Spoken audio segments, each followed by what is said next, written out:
Hai, selamat datang di RDSD Channel.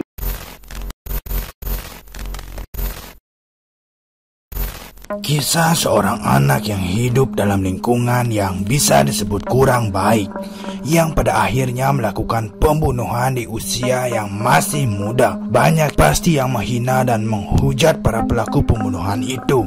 Namun pada kasus ini ada motif dan latar belakang yang mungkin akan membuat kamu geleng-geleng kepala. Tentang seorang remaja yang bernama Joshua Scott Mooney. Kasus kejahatan yang diperbuatnya justru menjadi sorotan utama media di Amerika karena usianya masih sangat muda. Joshua melakukan kejahatan ini yaitu berumur 14 tahun dan menjadi kontroversi di tahun 2012 karena dia masih dilindungi sama payung hukum minor yaitu di bawah umur. Joshua Mooney, ia adalah seorang bocah laki-laki yang lahir pada 4 April 1998. Ayahnya Christopher Mooney dan ibunya Kimberly, mereka tinggal di daerah yang namanya Sapulpa, Kabupaten Tulsa, Oklahoma, Amerika. Jadi Joshua ini merupakan anak tunggal tapi tidak terlalu bahagia. Seperti kebanyakan biasanya kan kalau anak tunggal dimanja dan menjadi pusat perhatian orang tuanya. Tapi Joshua ini justru enggak. Untuk melindungi privasi, di sini wajah ayah dan ibunya Joshua tidak bisa ditampilkan karena ya orang tuanya juga keberatan disangkut pautkan dengan Joshua dengan alasan yang kurang jelas. Ayah Joshua yaitu Christopher Mooney dulunya besar di panti asuhan dan memiliki temperamen yang cukup kasar, termasuk golongan pria yang suka mukul, pemabuk, dan beberapa kali terlibat kejahatan. Jadi pernah dipenjara atas kasus narkoba, pencurian, dan juga memukuli orang, bahkan pelecehan seksual terhadap seorang karyawan supermarket. Jika sang ayah punya sifat yang buruk, ternyata sang ibu nggak jauh beda sama ayahnya. Kimberly ini asli Kanada, jadi dulunya dia kabur dari Kanada ke Amerika karena memang nakal juga. Bahkan hubungan sama orang tuanya juga kurang baik karena Kimberly suka mabuk dan lingkup pertemanannya selalu bareng orang-orang yang terlibat dengan narkoba. Bahkan saking nakalnya si Kimberly ini, orang tuanya di Kanada juga enggak menganggapnya sebagai putri mereka. Dan mungkin lingkungan yang tidak baik ini juga kemudian mempertemukan Christopher dan juga Kimberly ini. Akhirnya mereka tinggal bersama dan punya anak yaitu Joshua Mooney. Setelah Joshua lahir, sepertinya sang ayah enggak berubah, tetap sering keluar masuk penjara karena kasus narkoba. Bahkan katanya di tahun 2006 sang ayah Christopher sampai nggak pulang 1 tahun entah kemana. Hal inilah yang akhirnya bikin Kimberly sang ibu stres karena Kimberly mikirnya ke si Christopher udah kabur sama cewek lain. Jadi dia depresi, mabuk-mabukan, dan malah pesta sama temen-temennya. Sampai nggak pulang 1 minggu ninggalin Joshua yang saat itu umurnya 8 tahun sendirian di rumah. Dia juga kelaparan di rumah. Sampai akhirnya dikasih makan sama tetangganya. Cukup keras memang kehidupan Joshua saat kecil karena mereka memang keluarga yang kurang berkecukupan. Pada pertengahan tahun 2009, sang ibu Kimberly katanya mulai mendapatkan pekerjaan jadi pelayan di sebuah klub malam. Tapi lokasinya lumayan jauh dari tempat tinggal mereka. Untuk perjalanan ke tempat kerjanya aja bisa hampir 3 jam. Inilah yang akhirnya membuat sang ibu Kimberly pulang seminggu 2 kali untuk menghemat bensin. Disitulah kemudian segalanya menjadi semakin buruk bagi Joshua. Ayahnya yang suka mabuk dan mudah marah itu juga suka main tangan. Salah sedikit aja dia akan memukul, nyabet si Joshua dengan sabuk, melemparkan piring ke Joshua, bahkan mengunci Joshua katanya di luar rumah. Sampai-sampai Joshua tidurnya di teras kalau bapaknya lagi ngamuk. Yang namanya mungkin pemabuk pasti gampang ngamuk dan anak-anak jadi sasarannya ya. Kalau kelihatannya Joshua ini bukan anak yang nakal dan mungkin ini pengaruh lingkungan keluarga dan orang tuanya. Dia dari kecil sudah menyaksikan semua ini, mungkin sudah terbiasa ya dengan perlakuan orang tuanya, jadi cuek dan dipendam sendiri aja. Hingga pada tahun 2010 saat Joshua berusia 12 tahun, sang ibu mengadopsi seorang gadis muda yang berusia 8 tahun bernama Amy. Secara fisik, si Amy ini sangat berbeda dengan Joshua dan keluarganya. Amy berkulit gelap dari suku Afrika Amerika. Mungkin kamu sempat mikir ya, kenapa keluarga Joshua mengadopsi anak padahal keluarga mereka miskin. Di Amerika itu ada semacam program pemerintah untuk pasangan suami istri yang mau menjadi keluarga adopsi dari panti asuhan yang dikelola pemerintah. Mereka bisa mendapatkan dana sebesar $150 per bulannya, atau jika dikonversikan waktu itu sekitar 1,3 juta per bulan dari pemerintah. Dana ini dipergunakan sepenuhnya untuk si anak adopsi, ya untuk makan, pakaian, dan juga pendidikannya. Ibunya si Joshua, si Kimberly, merasa uang segitu lumayan bisa buat tambahan.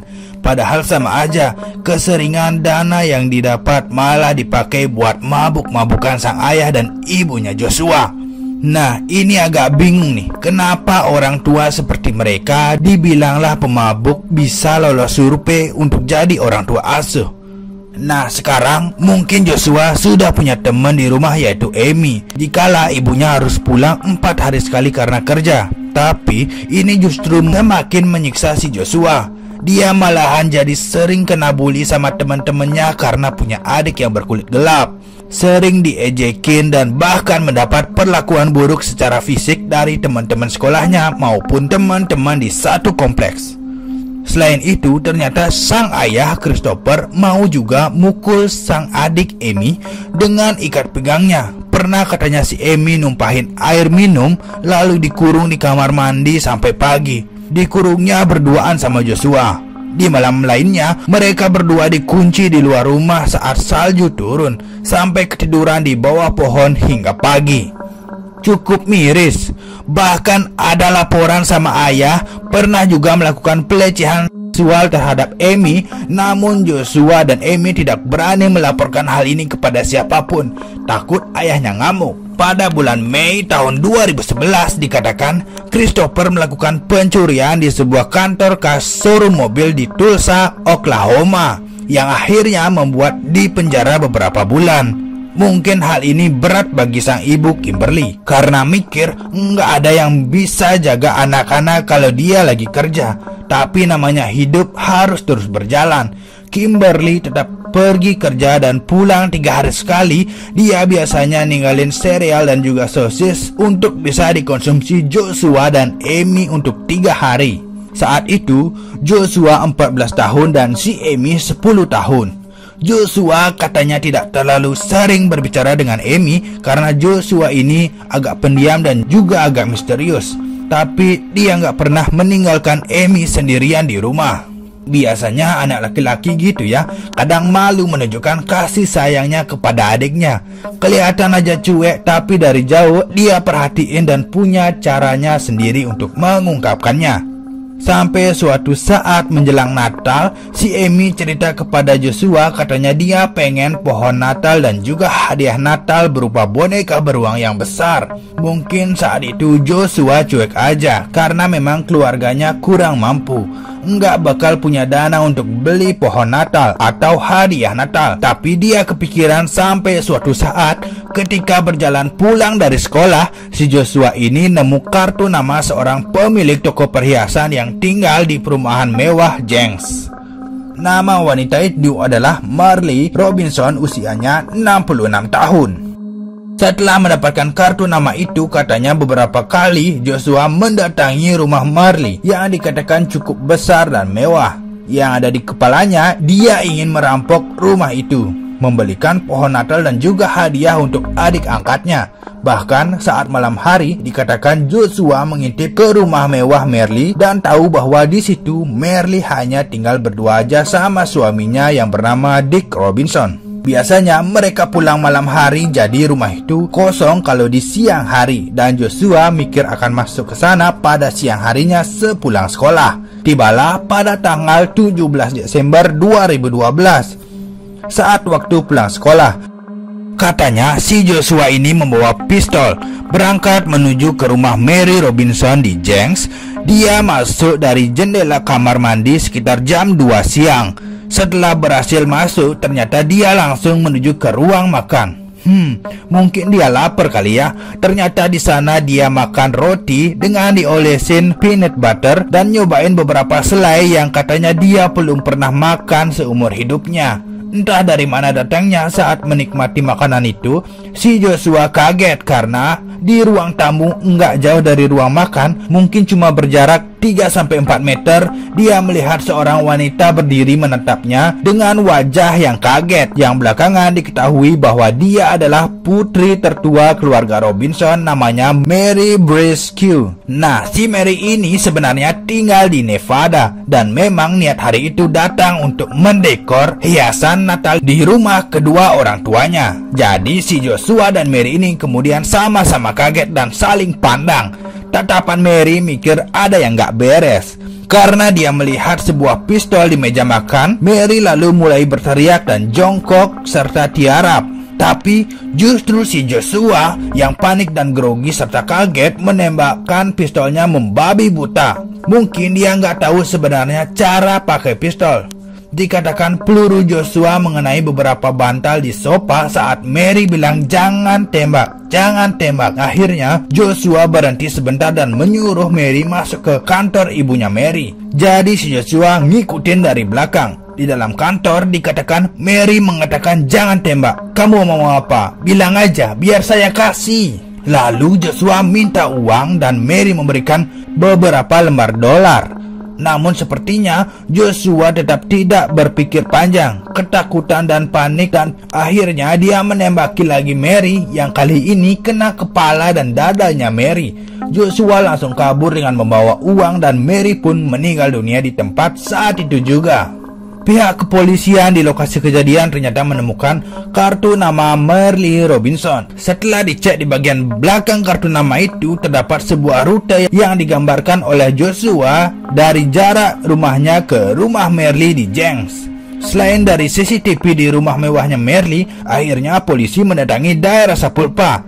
Ini adalah tempat Joshua tinggal, lalu menangkapnya dan Joshua tidak melawan sama sekali. Dia pasrah, seakan menyerahkan dirinya. Dia hanya berpesan agar adiknya, Amy, dibawa lagi ke panti asuhan supaya ada yang jaga. Jika tidak, polisi katanya harus membawa Amy juga ke kantor polisi karena di rumah nggak ada yang jaga Amy.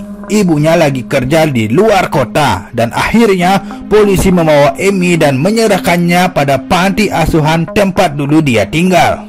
Sebenarnya pada persidangan di Pengadilan Tinggi Daerah Tulsa, Joshua Moni menolak untuk didampingi pengacara. Dia mengatakan tidak akan membela dirinya. Dia ngaku dia melakukan penembakan dan akan bertanggung jawab penuh.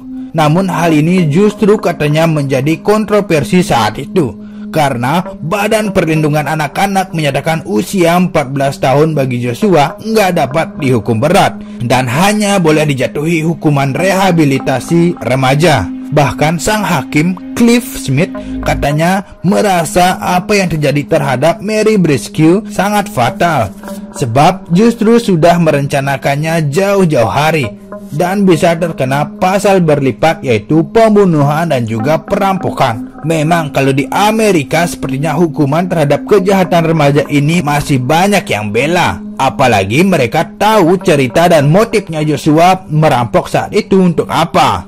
Pro dan kontra pun terjadi. Bahkan kedua orang tua korban yaitu Mary dan juga Dick Robinson mengatakan telah memaafkan perbuatan Joshua karena motif keuangan yang sulit tersebut.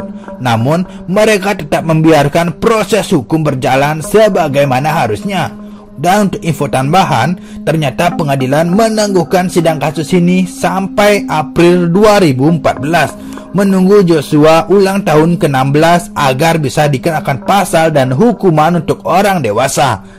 Selama masa menunggu sidang, Joshua ditempatkan di penjara remaja, dan disitulah katanya orang-orang kaget, atau lebih tepatnya senang, karena beredar sebuah video salah satu remaja di penjara sedang melakukan Skype dengan temannya dan ternyata ada Joshua di belakang remaja itu. Menurut tetangga dan teman-teman sekolah Joshua, ini adalah pertama kali Joshua Mooney terlihat tersenyum seumur hidupnya. Bahkan saat pihak penjaga penjara mengajaknya untuk ikut sidang, justru ogah-ogahan dan bilang bahwa di penjara lebih menyenangkan dibandingkan di dunia luar. Di penjara, dia tidak pernah dibully, nggak pernah disiksa seperti ayah dan ibunya memperlakukan dia. Di penjara tidak ada yang cuek dan sombong.